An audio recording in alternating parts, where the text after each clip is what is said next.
CSST Exam Study Prep, Review in Progress, questions meant to assist in studying for the California OSHA Division of Occupational Safety Health Certified Site Surveillance Technician. CSST Exam 2024.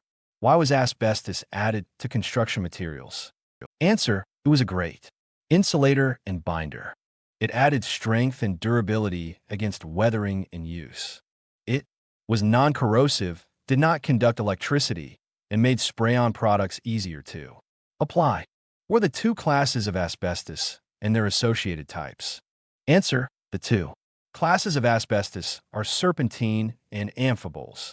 Serpentine consists of one type, chrysotile. Amphiboles consists of 5 types: almosite, crocidolite, anthophyllite, tremolite, actinolite. Of the different types of amphiboles, which types were most commonly used commercially? Answer: almosite and crocidolite. What is the predominant color and structure of chrysotile asbestos? Answer: white, long, curly, hollow. What is the predominant color and structure of almosite asbestos? Answer: brown/tan, long and straight.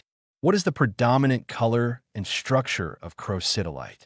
Answer: blue, long and straight. What is the definition of a surfacing material? Answer: means material that is sprayed on, troweled on, or otherwise applied to surfaces, such as acoustical plaster, on ceilings and fireproofing materials on structural members or other materials on surfaces for acoustical, fireproofing, or other purposes. What is the definition of thermal systems insulation, TSI?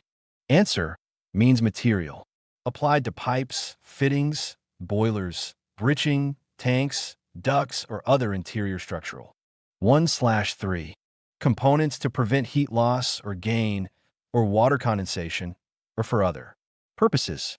What is the definition of a miscellaneous material? Answer: means interior building material that is not surfacing material or thermal system insulation. What is the definition of friable? Answer: means that material, when dry, may be crumbled, pulverized, or reduced to powder by hand pressure, and includes previously non-friable materials after such previously non-friable material becomes damaged to the extent that when dry it may be crumbled, pulverized, or reduced to powder by hand pressure. What is the primary type of asbestos used in the U.S.? Answer: chrysotile. List 3 building materials/locations where ACM is likely to be found. Answer: there are over 3,000 building products that may contain asbestos. A limited list of examples are taping mud, flooring mastics/adhesives, popcorn ceilings, fireproofing, vinyl floor tiles, sheet flooring backing, transite, fire doors, fume hoods, felt under roofs or siding, kiln bricks and cement, lab equipment, fire safety equipment, auditorium curtains, gaskets, vibration joints, HVAC duct tape, and many more. Were the 3 major diseases related to asbestos exposures?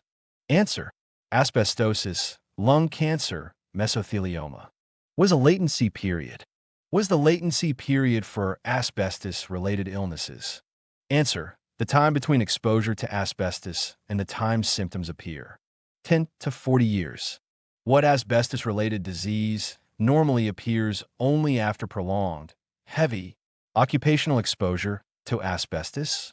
Answer: asbestosis. What asbestos-related disease primarily affects those exposed to asbestos who smoke cigarettes? Answer: lung cancer.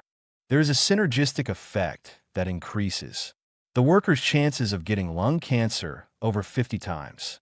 Who must participate in a medical surveillance program? Answer: 8 CCR 1529M. 1. A. The employer shall institute a medical surveillance program for all employees who, for a combined total of 30 or more days per year, are engaged in Class 1, 2, and 3 work or exposed at or above the permissible exposure limit. For purposes of this paragraph, any day in which a worker engages in Class 2 or Class 3 operations or a combination thereof on intact material for 1 hour or less taking into account the entire time spent on the removal operation, including cleanup, and, while doing so, adheres fully to the work practices specified in this standard, shall not be counted. B.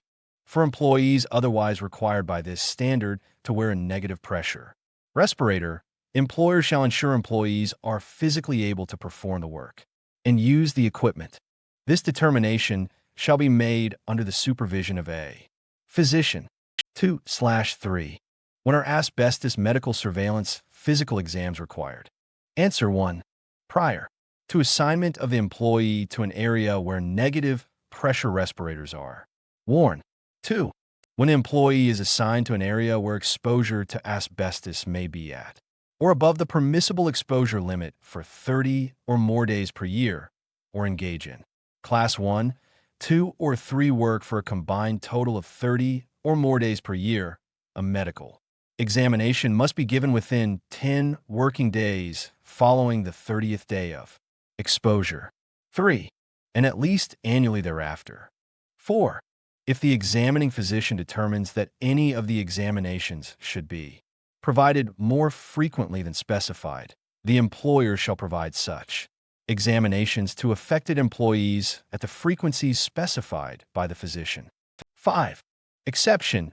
No medical examination is required of any employee if adequate records show that the employee has been examined in accordance with this subsection within the past 1-year period.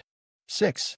Employers shall provide a medical examination at the termination of employment for any employee who has been exposed to airborne concentrations of asbestos at or above the permissible exposure limit and/or excursion limit.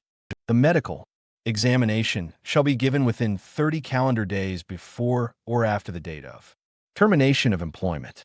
What should be performed at an asbestos medical surveillance exam? Answer 1.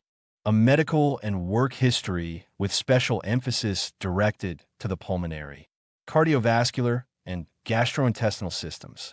2.